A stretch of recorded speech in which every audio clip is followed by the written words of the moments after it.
As you may know from previous talks, I'm convinced it's time to leave the United States of America. I still do not know where to go. Because of time zones, because Canada is completely out of my picture due to expected civil war like the United States of America, and I think Mexico will dissolve into several countries. Some states in northern Mexico will probably join some remnant of the United States of America as it breaks up into at least two countries. To I plan to be somewhere south of Mexico to avoid the expected chaos, death, and property destruction. Unless I expatriate to Italy or Belgrade, Serbia with Stevati Aerospace. Another alternative location with Stevati Aerospace is Malaysia, where they drive on the proper side of the road, like across the pond. This is part of the MiG-29E Fulcrum upgrade project. Here's your MiG-29 Fulcrum, and this is a fighter bomber that is still in production in Russia, and I plan to give a future talk about this. Again, I've talked about it in the past. I have a Brandt guidebook for Serbia. Here's your Brandt guidebook for Serbia. Your front, your spine, your back. Serbia is a landlocked country in southeastern Europe, and it's what's left of the one of the parts of the former Yugoslavia that broke up after Tito died. And you'll notice this is a house on, I believe, the Stava River that goes into the Danube at Belgrade. I've also applied in Saudi Arabia and the Gulf over 2,400 applications since 5 December 2022. The overwhelming majority have been in NEOM, Red Sea Development Company, and Saudi Aramco. I have a Saudi Arabia guide as well from a few years back. I've also put two applications thus far into Dassault's Hypersonic. The first was in Payer in Switzerland. The second is in Paris, France. And alas, I have no guidebooks for either Switzerland or France, although I speak three languages a little bit, un peu, and French would be my better of the two, the other one being Espanol.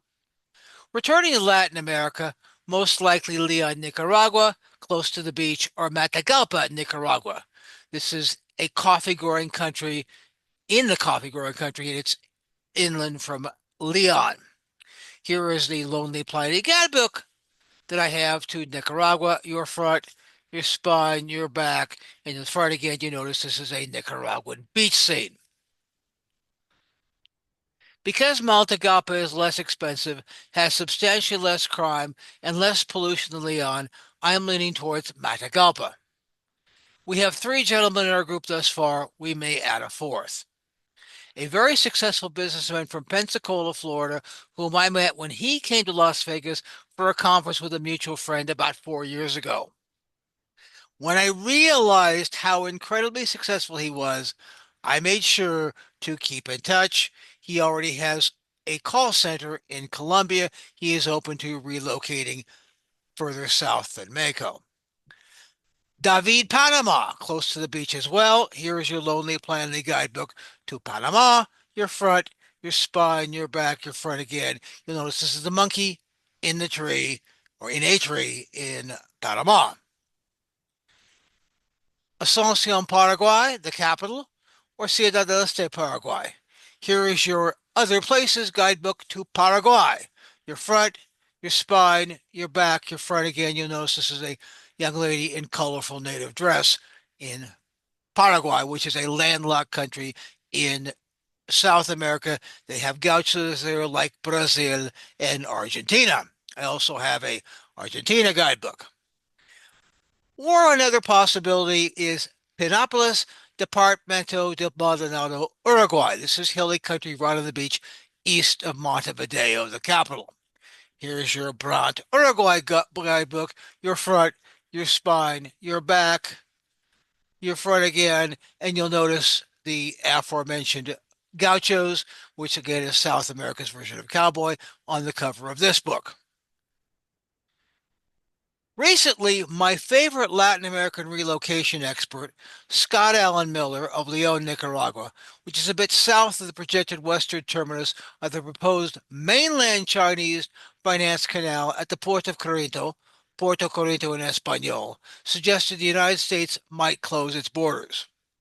While I was expecting change controls as the world economy collapses into what financial expert Doug Casey calls the Greater Depression, I was not expecting the start of border closures this early in our path towards World War III, which I am again openly and publicly predicting within 10, no more than 15 years.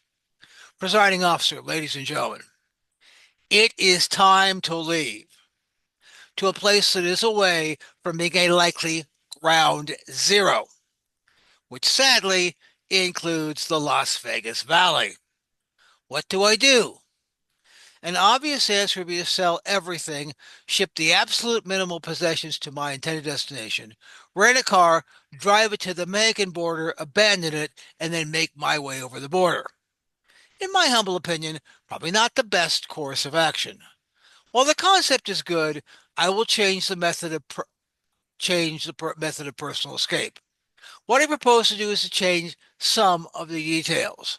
Instead of renting a car and abandoning it, I would travel to New England, where some buildings in Derby Line, Vermont, Derby if you're across the pond, and Rock Island, Quebec, literally have one side in Canada and the other in the United States of America. I would hop the border there and check in with Canadian Customs with a TSA compliant backpack, not not that, but backpack, which I just purchased at a cost of under 45 bucks on eBay. Ladies and gentlemen, presiding officer, then I would travel to Montreal or Toronto, whichever had the most useful connections, where I'd probably fly nonstop to Mexico City or the Yucatan Peninsula, which has 5 major international airports. The latest to open is Tulum, Mexico in late 2023. Thence onward to my destination. Voila! No muss, no fuss, and no violation of the property rights of the rental car company. No matter where I live, I'm now leaning towards first banking with K International Bank on San Pedro, Ambergris Caye, Belize. We'll probably domicile all of our trust in Belize as well. Here is your Belize Lonely Planet guidebook. Your front, your spine, your back. You'll notice this is a wildcat in the jungle on the mainland of Belize. There may be a way to live in Belize as a bonus. Eventually, I may end up opening an account at the Bank of Georgia in the Republic of Georgia, which has approved me. My next step will probably be open an offshore bank account per person, plus check out a possible place to live on Ambergris Caye in beautiful tropical Belize, where the primary language is actually English, the official language, although there's quite a bit of Spanish, and Creole, of all things. As I continue to create my escape, the trade wars which have started are the first step in our inevitable path towards World War III. I urge you to leave while you still can. Please join me in escaping.